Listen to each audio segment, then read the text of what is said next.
أشرقت نفسي بنور من فؤادي حينما رددت يا رب العباد وانتشت روحي وصار الدمع يجري يا إلهي خذ بقلبي للرشاد أشرقت نفسي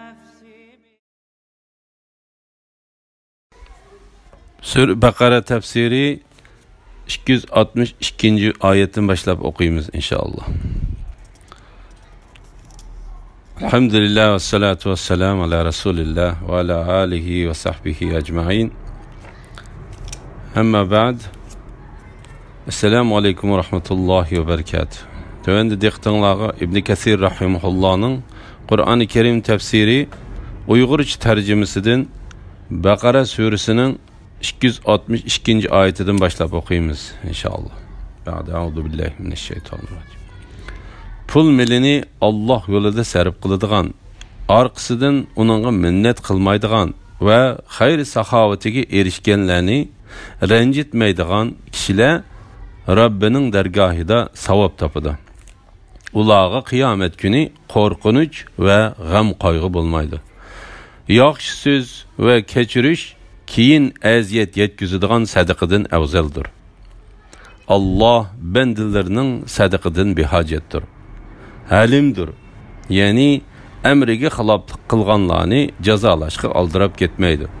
Ey müminlər, pul melini kişiləgi körüstüş üçün sərf qılıdığan, Allahqa və ahirət günüge iman keltirməydiğən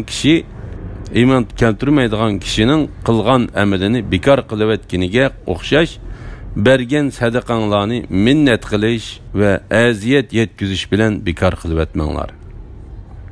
Mundaq pul melini başqalarga köstüş üçün sərf qılıdığan adam xuddi üstüge topçan qonup qalğan qattiq yağmurdan keyin yuyulub burunqidek bo'lib qalğan siyliq taşqa oxşaydı. Ular qılğan əməllər üçün ahirətdə heç qandaq savabqa ega bola olmaydı. Allah kafir kavmini hidayet kılmaydı. Kılgan sadaqaga minnet qilish ve əziyyət yetkizishdən tosqanlıq toğrusida. Allah Teala bu ayette özünün yolunda mal mülkini sərf qılğan, özleri sadaqa bergen kişilərə qılğan yaxşılıqlar üçün söz ve hareketleri bilen minnet qılmağan kişilərini mədhiyələydi. Rencitməydiğən kişilər, yani ula özleri yaxşılıq qılğan kişilərə qılğan yaxşılığını bekar qılıb etadigan dərəcədə ərziyət verməydi. Ondan Allah Teala ularning şundaq qılğanlıq üçün ularga nəhayət köp mükafat vəd qılıb mındaq deydi. Rabbinin dərgahida savab tapıdı. Yani ularning yaxşı işlərə mükafat beriş başqa birisinin qolida emas, belki Allah'ın qoludadır. Ulağa kıyamet günü korkunç ve gam kaygı bulmaydı. Yani ulanın aldıda kelidiğen kıyametinin korkunç işlerden gam kılmaydı. Digenlik boludu. Ula balı çakıllarını ve mal mülkillerini dünyada kaldırıp ketkenlik üçün hasretlenmeydi. Çünkü ula özleri dünyada taşlap ketken nersidin yaxşıraq nersige erişti. Yaxşı söz, yani musulmanlar üçün yaxşı söz ve dua qilish ve keçiriş söz yoki iş hareket arqılıq bolup qalğan uvalçılıqni keçirib etish keyin əziyyət yetküzüdüğün sadiqidən əvzəldir. Yaxşı söz, yani musulmanlar üçün yaxşı söz ve dua qilish ve keçiriş söz yoki iş hərəkət arqılıq bo'lib qalğan uvalçılıqni keçirib etish keyin əziyyət yetküzüdüğün sadiqidən əvzəldir. Allah bendilərinin sadiqisidən bihacətdir. Yani özünün məxluqatlarından bihacətdir. Halimdir. Yani emrige xilaflıq qılğanlarını cəzalaşqa aldırıb getməydi. Yani ulanın günahlarını keçirgüçi ve ularning o'tkazib salgan xatoliklarni afu qilg'ichidir. Sadiqa qilgandan keyin minnat qilishni to'sish haqida nurg'unlagan hadislar bordir. İmam Muslim Abu Dar radıyallahu anhudan Peygamber aleyhisselamның mundaq deganligini rivoyat qiladi.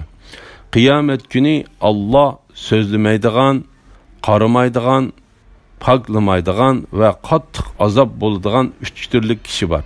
3 turli kishi bordir. Bular bergen narsiga minnat qiladigan, ishtinini uzun so'rab ketadigan, satmoqchi bo'lgan narsasini yolg'on qasam bilan, masalan, Allohning nomi bilan qasam, men buni muncha pulga bermadim deganga o'xshash so'zlar bilan danglab, yaxshi bahoga sotadigan kishilardir. Ey mu'minlar, bergen sadaqanglarni minnat qilish va aziyat yetkazish bilan bekor qilib o'tmanglar. Ya'ni Allah bu oyatda minnat va aziyatning sababi bilan sadaqaning bekor bo'lib ketadiganligidan, uning savobining berilmaydiganligidan xabar berdi. Pul milini kishilarga ko'rsatish uchun sarf qiladiganlarga o'xshash. Ya'ni kishilarga bergan sadaqasidan Allohning rizoligini va uning ko'p savob berishini umid qilmay, aksicha kishilarning uni maqtishini yoki kishilar meni sehidiso deganga o'xshash bu dunyolik maqsadlarni ko'z tutib, kishilarga ko'z tutish uchun sadiqa qilgan kishi sadiqasini bekor qilib o'tgandek, sizlarmi sadiqanglarni minnat qilish va aziyat berish orqali bekor qilib o'tmanglar. Allohga va oxirat kuniga iymon keltirmaydigan kishi Allohga va oxirat kuniga iymon keltirmaydigan kishining qilgan amalini bekor qilib o'tganiga, ondan Alloh taolo boshqalarga ko'z tutish uchun sadaqa qilgan kishiga misol keltirib mundaq deydi. Mundaq pul milini boshqalarga ko'z tutish uchun sarf qiladigan odam xuddi ustiga to'pchon qo'nib qolgan qattiq yomg'irdan keyin yuyilib burunqidek bo'lib qolgan siyliq toshga o'xshaydi. Ya'ni u qattiq yomg'ir shu toshning ustidagi chang to'zongni azroqmi qo'ymay eqitib etib, u toshni pokiza siyliq holatga keltirib qo'yganga o'xshash, riyo uchun sadaqa qiladigan kishilarning amal ibodatlarimi kishilarga ko'rinishda amal ibodatda ko'rinsimi, u Alloh taolaning dargohida toshning misoliga o'xshash hammasi yo'qolib ketadi. Shunga Alloh mundaq deydi: ular qilgan amallar uchun oxiratda hech qanday savobga ega bo'la olmaydi. Alloh kafir qavmni hidoyat qilmaydi. Mollarini Allohning roziligini tilash va nafsillarini sadaqa ihsonga odatlantirish yuzasidan sarf qiladiganlar egizlikka joylashgan qattiq yomg'irdan bahriman bo'lsa, mevasi 2 assa ko'p bo'ladigan, qattiq yomg'irdan bahriman bo'lmasa, shabnam bilanmi qonadigan, ya'ni qaysi oldi bo'lsin meva beradigan bir boqqa o'xshaydi. Demak, bundaq xayri saxovatlik odam meli ko'p bo'lsa, ko'pga yarasha, oz bo'lsa, ozga yarasha beradi. Alloh qilgan amalinglarni ko'rib turg'uchidir. Bu oyat keltirilgan misol mollarni Allohning roziligini izlab sadaqa qilgan kishining misolidir. Bu oyatda keltirilgan misol mollarini Allohning roziligini izlab sadaqa qilgan kishining misolidir. Ve nefsillarini sadaqa ihsonga odatlantirish yuzasidan sarf qiladigan, ya'ni ular o'zlarining qilgan sadaqasi uchun Allohning ularga to'liq ajr beradiganligiga ishongan edi. Mu'min qilgan amal ibodatning ajrini Alloh taolaning beradiganligiga ishondiganligini bayon qilib, hadisda Payg'ambar alayhissalomning mundaq deganligini rivoyat qildi. Kimki Ramazonning ro'zasini u ro'zining Alloh tarafidan buyurilganligiga ishongan va uning savobini Alloh taoladan umid qilgan holatda tutsa, uning ilgari qilgan gunohlari kechirilib ketadi. Egizlikka joylashgan qattiq yomg'irdan bahramand bo'lsa, mevasi 2 hassa ko'p bo'ladigan, qattiq yomg'irdan bahramand bo'lmasa, shabnam bilan qonadigan, ya'ni qaysi holda bo'lsa, meva beradigan bir boqqa o'xshaydi. Ko'plagan olimlarning ko'z qarashicha, bu yerda bu yer yuzidan egiz ko'tarilib turadigan tüz yerdagi bog'dir. İbn Abbas bilan Zahhak uningda o'stanglar eqib turadigan bog' deb o'stanglarni qo'shib qo'ydi. Shabnam bilanmi qonadigan, ya'ni bu bog' ashu yaxshi tuproqda bo'lganligi uchun qurib ketmaydi. Chunki uningga qattiq yomg'ir yig'ib suv kelmasa-mu, azroq shabnamdek ho'lmi yetarlik bo'ladi. Shuningdek, mu'minning amal ibodati hargizmi bekor bo'lib ketmaydi. Balki Alloh uni qabul qilib, uni texmi ko'paytib beradi. Shunga Alloh mundaq dedi: Alloh qilgan amalinglarni ko'rib turg'ichidir. Ya'ni uningga bandalarining ishlaridan kichikkina bir narsami yo'shirin bo'lmaydi. Aranglarda kimmi yoqtirsinki, uning xormiliq, o'zimlik ostidan eriqlar eqib turadigan mevalarning hamma xillari bo'lgan bir big'i bo'lsin. Uning o'zi qirib qolgan, bollari ushshoq bo'lib, bu bog' o't elib ketgan bir qora bo'ronda, o't elib kelgan bir qora bo'ronda kuyib ketsin. Sizlarning o'ylanishinglar uchun Alloh sizlarga oyatlarini shundoq go'zal misol bilan bayon qildi. Ya'ni pul melini riyo uchun sarf qilgan yoki boshqalarga ranjitish, minnat qilish bilan sarf qilgan odam savobini eng muhtoj turuqliq yo'qitib qo'ygan bo'ladi. Yaxshi ishlarning savobining yomon ishlar tufaylidan yo'qolib ketadiganligiga keltirilgan misol to'g'risida. İmam Buxoriy bu oyatning ma'nosi haqida Ibn Abbas va Ubayd ibn Umayrning mundaq deganligini rivoyat qiladi. Bir kuni Umar ibn Xattob sahobalarga: "Oranglarda kimmi yoqtirsinki, uning xormiliq, uzumlik ostidan eriqlar eqib turadigan, mevalarning hamma xillari bo'lgan bir big'i bo'lsin" degan bu oyat kim haqida tushgan deb qaraysizlar dedi. Ular Alloh bilgichidir deb javob berdi. Umar: "Bilimiz yoki bilmaymiz denglar" deb ochiqladi. Ondan Ibn Abbas: "Ey mu'minlarning xalifasi, bu oyat haqida men ko'nglimdan mundaq deb o'ylayman" dedi. Umar: "Ey birodarimning o'g'li, ko'nglingdagi gapni degin, o'zingni oddiy ko'rmagin" dedi. İbn Abbas: "Bu oyat bir amalga misol qilib keltirildi" dedi. Umar: "Qandoq amalga?" deb so'radi. İbn Abbas: "Alloh taolaga amal ibodat qilish bilan bo'lgan, ondan Alloh uningga shaytonni avatsa, u shaytonning kayniga kirib ketib yomon ishlarni qilgan, shuning bilan uning qilgan amal ibodatlarining hammasi bekor bo'lib ketgan bir kishi uchun keltirilgan misol" dedi.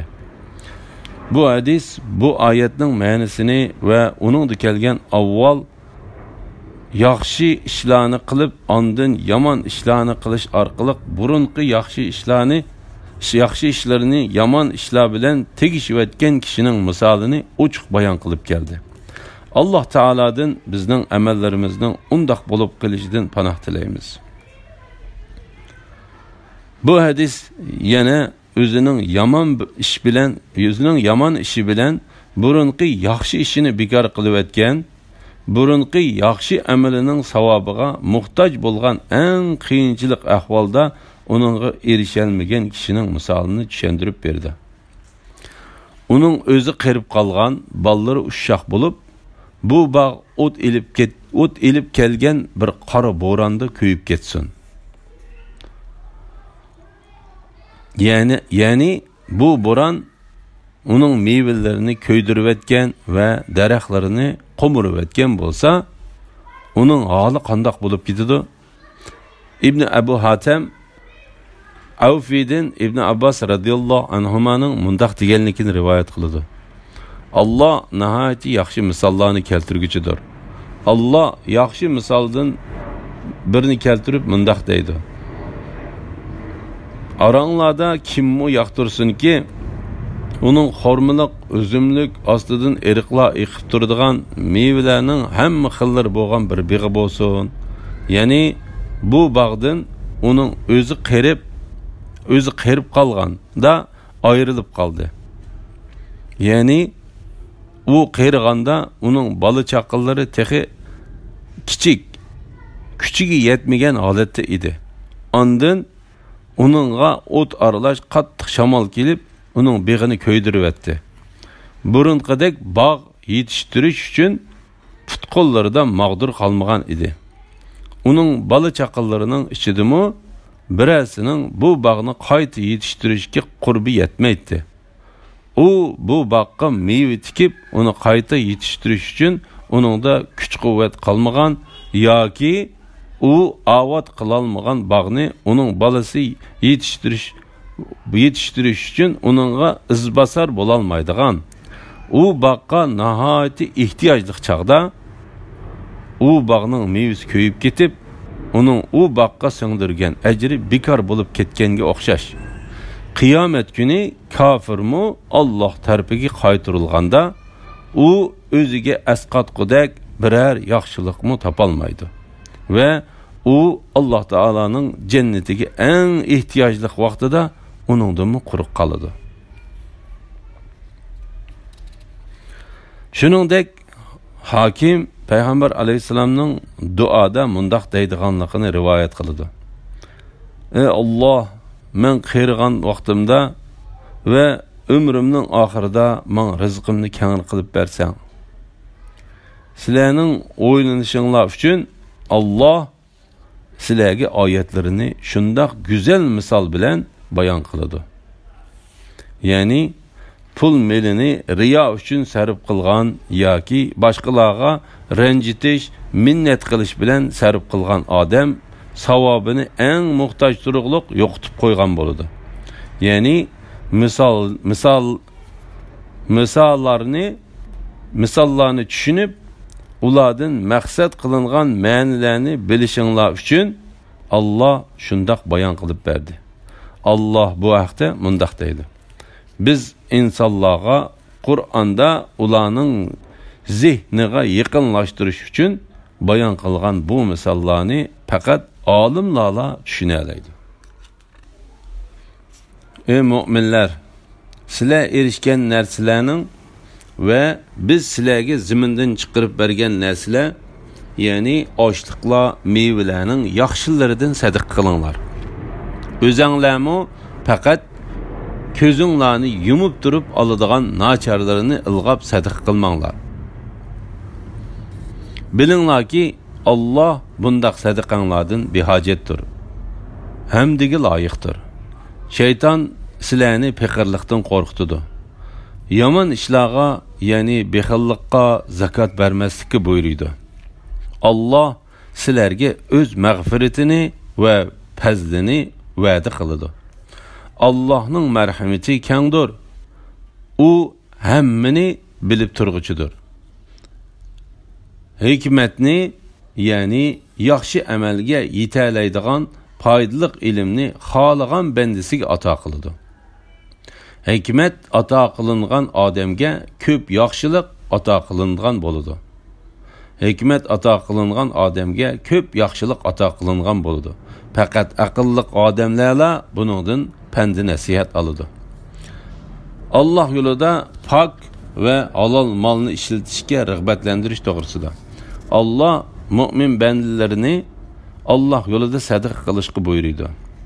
Ibn Abbas mundaq deydi: Alloh mu'minlarni ularga rizq qilib bergan mollarning va ularga zimindan o'stirib bergan meva va ziroatlarning eng pok, halol va esilidan sadaqa qilishga buyurdi. ularni u malning nachiridan sadiq qilishdan to'sidi. Chunki Alloh pokdir, pokdan boshqasini qabul qilmaydi. O'zinglarmi faqat ko'zinglarni yumib turib oladigan nacharlarini ilg'ab sadiq qilmanglar. Ya'ni nachirini berishni o'ylamanglar. Agar nachiri sizlarga berilgan bo'lsa, sizlar uni ko'zinglarni yumib olsanglar, olasizlar. Bo'lmasa olmaysizlar. Allah sizlarning shu nachar narsalardan behojatdir. Sizlar Alloh yo'lida o'zinglar yaxshi ko'rmaydigan narsani sadiq qilmanglar. Alloh taolaning o'zinglarni faqat ko'zinglarni yumib turib oladigan nacharlarini ilg'ab sadiq qilmanglar degan oyatining ma'nosi halol molni qo'yib harom moldan sadiq qilmanglar deganlik bo'ladi. Degan ko'z qarashlarmi bor. İbn Jarir Baro ibn Azibning Alloh taolaning ey mu'minlar, sizlar erishgan narsalarning va biz sizlarga zamindan chiqarib bergan narsalar, ya'ni oshliqlar, mevalarning yaxshilaridan sadiq qilinglar. O'zinglarni faqat ko'zinglarni yumib turib oladigan nacharlarini ilg'ab sadaqa bermanglar, sadiq qilmanglar degan oyatining ma'nosi haqida mundaq deganligini rivoyat qiladi. Bu oyat ansarlar haqida tushgan. Ansarlar xormini yig'adigan kunlarda xormaliqdan xormini saplari bilan ilib chiqib, uni payg'ambar alayhisalomning masjididagi ikki to'rikning oraliqidagi arg'amchiga isib qo'yatdi. Uningdan muhojirlarning peqirlari yeytdi. Ondan ularning ichidan birisi durust bo'ladi degan gumon bilan yigili bo'lmaydigan küçük xorminimi shix bilan yaxshi xormi bilan billa isib qo'ymoqchi bo'lganda Allah bu ayetni nazil qildi. Nacharlarini ilg'ab sadiq qilmanglar. Ondan ularning ichidan birisi durust bo'ladi degan gumon bilan yigili bo'lmaydigan küçük xorminimi shix bilan yaxshi xorma bilan billa isib qo'ymoqchi bo'lganda Allohning bu ayeti nazil qildi. Bu ayetini nazil qildi. Nacharlarini ilg'ab sadiq qilmanglar. Ali ibn Abu Talha ibn Abbas radiyallohu anhumaning mundaq deganligini rivoyat qiladi. Agar sizlarning bir odamda bir narsanglar bo'lsa, uning o'rniga uningdan nacharroq bir narsani elib kelgan bo'lsa, sizlar uning rozi bo'lmaysizlar va uni yaxshisining o'rniga olmaysizlar. Bu Alloh taolaning o'zinglarni faqat o'zinglarni ko'zinglarni yumib turib oladigan degan oyatining ma'nosidir. Ya'ni sizlar o'zinglar rozi bo'lmaydigan narsani qandoqmi menga ravo ko'rdinglar? Sizlarning ustinglardagi haqqim sizlarning mollaringlarning eng yaxshisi va eng esil emasmi? Bu oyatning ma'nosining mushundaq bo'ladiganligini Ibn Abu Hatim va Ibn Jarirmi rivoyat qildi. Ibn Jarir Alloh taolaning yaxshi ko'rgan narsanglardan sarf qilmoqcha, ya'ni mollaringlarning yaxshisini sadiq qilmoqcha hargiz yaxshilikqa, ya'ni jannatga erisholmaysizlar degan oyatining ma'nosi bilan o'xshash degan so'zni qo'shib qo'ydi. Allah mundaq sadaqanglardan behojatdir, hamdiga loyiqdir. Ya'ni Allah sizlarni sadiq qilishga va u molning yaxshisidan sadiq qilishga buyursimi, u sizlarning sadaqanglardan behojatdir. Sadiq qilishga buyurilishinglar faqat boy bilan faqirning barobar yashashi uchundir. Bu oyatning ma'nosi Alloh taolaning tuvendagi oyatning ma'nosiga o'xshashdir. Allohga ularning go'shtlari va qonlari yetib bormaydi. Allohga yetidigini faqat sizlarning taqvodorliginglardir. Ya'ni u o'zining hamma mahluqotlaridan behojatdir. Ammo uning hamma mahluqotlari uningga muhtojdir. Uning marhamati bak kengridir. Uning ilkidagi yaxshilik tugab qolmaydi. Bir kishi halol pul bilan topgan mol mulkidan sadiq qilgan bo'lsa, u bilib qo'ysinki, shaksiz Alloh nihoyat boydir. Ko'plab berguchidir va nihoyat sexidir. Uning bergan kichikkina sadaqasiga necha haslab mukofot berguchidir. Alloh taolo o'zining so'zlarida qilgan va yo'lga qo'ygan ishlarda maqtalg'uchidir. Uningdan boshqa ibodatga loyiq zot, uningdan boshqa ibodatga loyiq zot yo'q va uningdan boshqa Rabb yo'qdir. Sadiq qilgan chog'dagi shaytonning vasvasalari to'g'risida. Shayton sizlarni faqirlikdan qo'rqitadi. Yomon ishlarga, ya'ni bexillikqa, zakot bermaslikka buyurdi. Allah sizlarga o'z mag'firatini va fazlini va'da qildi. Allah'ның merhameti kengdir. U hammani bilib turg'uchidir. İbn Abu Hatem Abdullah ibn Mas'ud radhiyallohu anhudan Payg'ambar alayhisalomning mundaq deganligini rivoyat qiladi. Odam bolasining dilida shayton uchun bir o'rin va farishta uchun bir o'rin bordir. Ammo shayton o'z o'rnida uningga yomonlikni va'da qilishga va haqni yolg'onga chiqarishga chaqirdi. Ammo farishta o'z o'rnida uningga yaxshilikni va'da qilishga va haqni rostga chiqarishga chaqirdi. Bu chaqiriqqa uchragan kishi sheksiz o'zining Alloh taolaning haq yo'lida ekanligini bilsin. Alloh taolaga hamd etsin. Shaytonning chaqiriqiga uchragan kishi Alloh taoladan shaytonning yomonligidan panoh tilasin. Ondan Abdullah ibn Mas'ud bu oyatni o'qidi. Shayton sizlarni faqirlikdan qo'rqitdi. Yomon ishlarga, ya'ni bexillikqa zakot bermaslikka buyurdi. Alloh sizlarga o'z mag'firatini va fazlini va'da qildi. Alloh taolaning marhamati kengdir. U hammani bilib turg'uchidir. Shayton sizlarni faqirlikdan qo'rqitdi. Ya'ni shayton sizlarga qo'linglardagi mollarni ching tutqizish uchun sizlarni faqirlikdan qo'rqitdi. Shu sabab bilan sizlar mollaringlarni Alloh rozi bo'ladigan ishlarga ishlatolmaysizlar.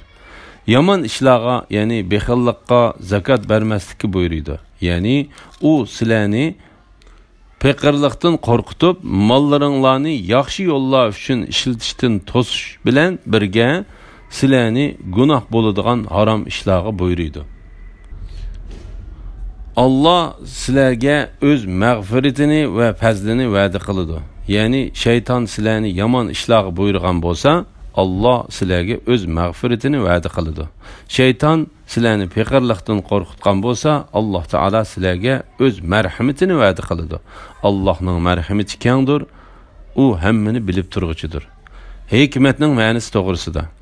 Hikmatni, ya'ni yaxshi amalga yetaklaydigan foydali ilmni xohlagan bandasiga ato qiladi. Ali ibn Abu Talha İbn Abbas radhiyallohu anhumaning mundaq deganligini rivoyat qiladi. Hikmat deganning ma'nosi Qur'onning ichidagi boshqa oyatning hukmini amaldan qoldirib kelgan, hukmi amaldan qoldirilgan, ma'nosi ochiq bo'lgan va ma'nosi ochiq bo'lmagan, burun tushgan va keyin tushgan, halolni, haromni va boshqa hukmlarni bayon qilib kelgan oyatlarni bilish deganlik bo'ladi. İmam Ahmad ibn Mas'ud radhiyallohu anhumaning mundaq deganligini rivoyat qildi. Men Payg'ambar alayhisalomning mundaq deganligini angladim. Ikki turli kishiga hasad qilsa bo'ladi. Biri Alloh uningga pul molni berib, uni yaxshi yo'lga ishlatishga ega qilib qo'ygan kishi. Yana biri Alloh uning hikmat bergan, ondan u hikmat bilan hukm qilgan va uni o'rgatgan kishidir. Hikmat ato qilingan odamga ko'p yaxshilik ato qilingan bo'ladi. Faqat aqlli odamlarla buningdan pand nasihat oladi. Ya'ni va'z nasihatdan so'zni tushuna oladigan aqlli kishilarla foydalana oladi. Alhamdulillah, Alloh shukrlar bo'lsin. Yuqorida Baqara surasi tafsirininki 269-oyatigacha angladinglar. Oxirini keyingi o'qishimizda davomlashtiramiz. Assalomu alaykum va rahmatullohi va barakatuh.